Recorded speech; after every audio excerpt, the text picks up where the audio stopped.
My name is Christian Hansen. I'm the head of design here at 101 Copenhagen, and I've been working here for ever since we started the brand in 2017. For me, I think Japan has always been a big inspiration for me. It started out like I grew up next to an artist.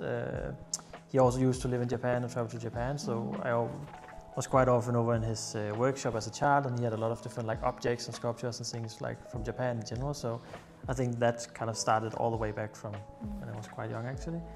But then during my studies, I studied here at the Royal Danish Academy of Fine Arts here in Copenhagen.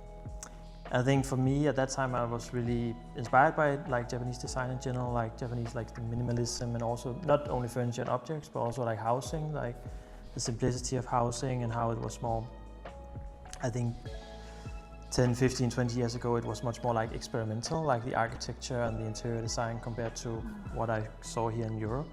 So that was really inspiring for me, like the whole way of how spaces were more fluid and a lot of glasses and the paper walls and everything was very, it felt very, very new.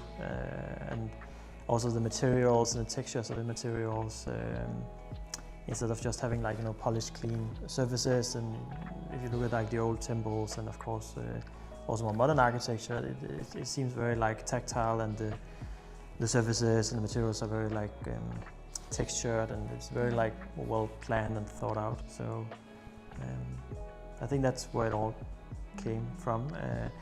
And then eventually I went to study in Japan as an exchange student when I was doing my master's, and I had a great time there and traveled around Japan, and it was very inspiring for me, and that kind of like became a lasting source of inspiration for me, which I've been using I think ever since, and I've also traveled there a lot afterwards. So it is, I think there's like an endless source of inspiration where you can always like find something new and something interesting and something,